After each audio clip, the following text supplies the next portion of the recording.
اے اللہ تو انسانوں کو پیدا کر کے مارتا کیوں ہے؟ حضرت موسیٰ علیہ السلام کا اللہ تعالیٰ سے عجیب سوال، اور جب جواب ملا تو موسیٰ خود حیران رہ گئے۔ معزز دوستوں، میں ماجد ملک اور آپ تمام دیکھنے اور سننے والوں کو السلام علیکم۔ پیارے ساتھیوں، حضرت موسیٰ علیہ السلام نے اللہ سے پوچھا کہ اے رب، تو لوگوں کو پیدا کرتا ہے اور پھر انہیں مار دیتا ہے، اس میں کیا حکمت ہے؟ یہ سوال انکار کا نہیں تھا بلکہ صرف سمجھنے کے لیے تھا۔ اللہ تعالیٰ نے جواب میں فرمایا کہ تمہارا سوال سیکھنے کے لیے ہے، اس لیے میں تمہیں جواب دیتا ہوں۔ تم خود بھی جانتے ہو کہ میری ہر بات میں حکمت ہوتی ہے، مگر تم چاہتے ہو کہ لوگ بھی اس راز کو سمجھیں۔ کسی چیز کے بارے میں سوال کرنا آدھا علم ہوتا ہے۔ جب انسان پوچھتا ہے تو وہ سچ کے قریب آتا ہے، اور علم ہی انسان کو ہدایت بھی دیتا ہے، اور اگر غلط راستہ چنا جائے تو گمراہی بھی اسی سے پیدا ہوتی ہے۔ جیسے ایک ہی پانی سے میٹھا پھل بھی بنتا ہے اور کڑوا بھی، ویسے ہی علم سے بھلائی بھی پیدا ہوتی ہے اور برائی بھی۔ دوستو، اللہ تعالیٰ نے حضرت موسیٰ علیہ السلام کو حکم دیا کہ زمین میں کھیتی بو دو۔ انہوں نے کھیتی بو دی، وقت گزرا، فصل تیار ہو گئی، بالیاں پک گئی، اور پھر اللہ نے حکم دیا کہ اب اسے کاٹ دو۔ حضرت موسیٰ علیہ السلام نے فصل کاٹ دی۔ اس کے بعد اللہ تعالیٰ نے پوچھا کہ تم نے خود اسے بویا، اس کی دیکھ بھال کی، پھر اسے کیوں کاٹ دیا؟ حضرت موسیٰ علیہ السلام نے عرض کیا کہ جب فصل پک گئی تو اس میں دانا بھی تھا اور بھوسا بھی۔ اگر دونوں کو ملا رہنے دیا جاتا تو دانا ضائع ہو جاتا، اس لیے ضروری تھا کہ دانے کو الگ کیا جائے اور بھوسے کو الگ، اور یہی عقل کا تقاضا تھا اور یہی بھلائی تھی۔ اللہ تعالیٰ نے فرمایا کہ یہ عقل تمہیں کہاں سے ملی؟ حضرت موسیٰ علیہ السلام نے عرض کیا کہ اے رب ذوالجلال، یہ سب آپ کی دی ہوئی عقل ہے، آپ نے ہی سکھایا کہ اچھے اور برے میں فرق کیسے کرنا ہے۔ تو اللہ تعالیٰ نے فرمایا کہ جب تم مانتے ہو کہ یہ عقل میری دی ہوئی ہے تو پھر یہ کیوں سمجھتے ہو کہ میں بغیر حکمت کے کام کرتا ہوں؟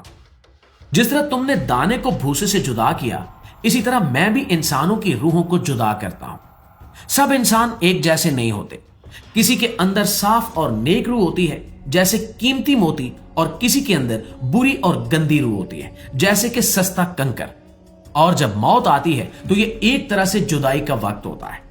نیک روح کو اس کے اصل مقام کی طرف بھیج دیا جاتا ہے اور بری روح کو اس کے انجام کی طرف۔ اللہ تعالیٰ نے مزید فرمایا کہ پیدا کرنا بھی میری حکمت ہے اور موت دینا بھی میری ہی حکمت ہے۔ اگر میں پیدا نہ کرتا تو میری قدرت، میری رحمت اور میری صفات کیسے ظاہر ہوتی؟ دنیا ایک امتحان کی جگہ ہے۔ یہاں انسان کو موقع دیا جاتا ہے کہ وہ اچھا راستہ چنے یا برا۔ جو سچ، انصاف اور نیکی کا راستہ چنتا ہے وہ کامیاب ہو جاتا ہے، اور جو ظلم اور برائی کا راستہ اختیار کرتا ہے وہ اپنے لیے نقصان کرتا ہے۔ موت دراصل انجام نہیں بلکہ ایک دروازہ ہے جو انسان کو اس کے اصل ٹھکانے تک لے جاتا ہے۔ پیارے ساتھیوں، ایک حدیث قدسی میں اللہ تعالیٰ فرماتا ہے کہ میں ایک پوشیدہ خزانہ تھا، میں نے چاہا کہ پہچانا جاؤں، اس لیے میں نے مخلوق کو پیدا کیا۔ اب اس کا مطلب یہ ہے کہ کائنات کی ہر چیز اللہ کی قدرت کی نشانی ہے۔ انسان کو عقل دی گئی، دل دیا گیا، سوچنے کی طاقت دی گئی تاکہ وہ اپنے رب کو پہچانے۔ اگر زندگی ہی نہ ہوتی تو پہچان بھی نہ ہوتی، اور اگر موت نہ ہوتی تو انصاف بھی پورا نہ ہوتا، کیونکہ بہت سے لوگ دنیا میں ظلم کر کے بچ جاتے ہیں مگر آخرت میں ان سے حساب لیا جائے گا۔ دوستو، اس پورے موضوع کا خلاصہ یہ ہے کہ اللہ کا کوئی بھی کام بے مقصد نہیں ہے۔ ہم اپنی کم علمی کی وجہ سے ہر بات کو فوری طور پر نہیں سمجھ سکتے، مگر اس کا ہرگز یہ مطلب نہیں ہوتا کہ اس میں حکمت نہیں ہے۔